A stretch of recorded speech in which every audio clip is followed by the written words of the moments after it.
एक राजा बहुत बड़ा प्रजापालक था। हमेशा प्रजा के हित में प्रयत्नशील रहता था।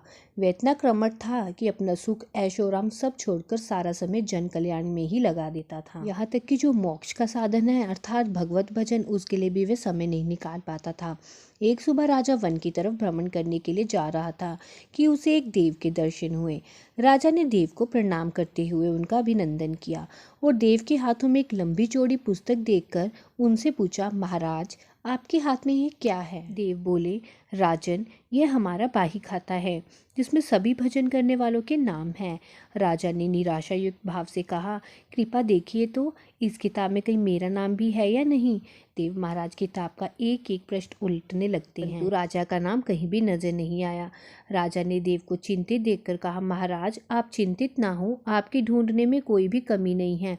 वास्तव में मेरा दुर्भाग्य है कि मैं भजन कीर्तन के लिए समय नहीं निकाल पाता और इसलिए मेरा नाम यहाँ नहीं है। उस दिन राजा के मन में आत्मग्लानि सी उत्पन्न हुई, लेकिन इसके बावजूद उन्होंने इसे नजरअंदाज कर दिया और पुण्य परोपकार की भावना के लिए दूसरों की सेवा करने लग गए। कुछ दिन बाद राजा फिर सुबह वन की तरफ टहलने के लिए निकले तो उन्हें वही देव महाराज के दर्शन हुए। इस बार भी उनके हाथ में एक पुस्तक थी। इस पुस्तक के रंग और आकार में बहुत भेद था और यह पहली वाली से काफ़ी छोटी भी थी। राजा ने फिर उन्हें प्रणाम करते हुए पूछा, महाराज आज कौन सा बाही खाता आपने हाथों में लिया हुआ है? देव ने कहा, राजन आज के बाही खाते में उन लोगों का नाम लिखा है जो ईश्वर को सबसे अधिक प्रिय हैं। राजा ने कहा, कितने भाग्यशाली होंगे वे लोग, निश्चित ही वे दिन रात भगवान भजन में लीन रहते होंगे। क्या इस पुस्तक में कोई मेरे राज्य का भी नागरिक है?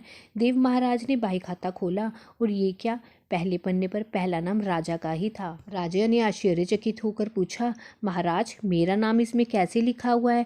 मैं तो मंदिर में भी कभी कभार ही जाता हूँ। देव ने कहा, राजन इसमें आश्चर्य की क्या बात है?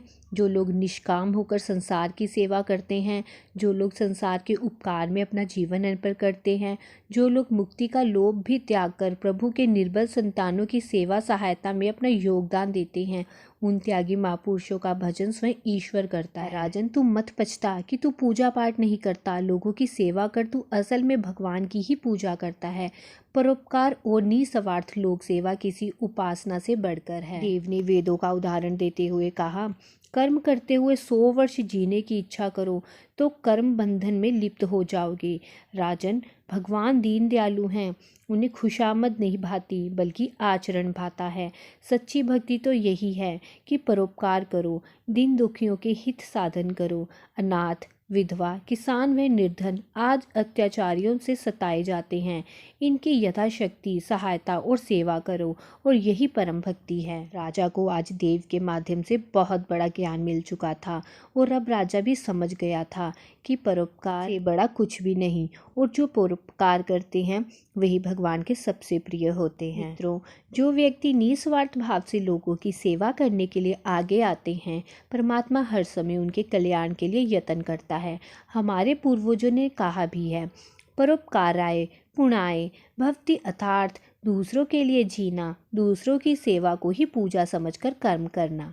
परोपकार के लिए अपने जीवन को सार्थक बनाना ही सबसे बड़ा पुण्य है और जब आप भी ऐसा करोगे तो स्वयं ही आप एक ईश्वर के प्रिय भक्तों में शामिल हो जाओगे। अगर आपको ये कहानी अच्छी लगी हो तो कमेंट में ज़रूर बताइएगा और चैनल को लाइक, शेयर और सब्सक्राइब करना ना भूलिएगा। धन्यवाद।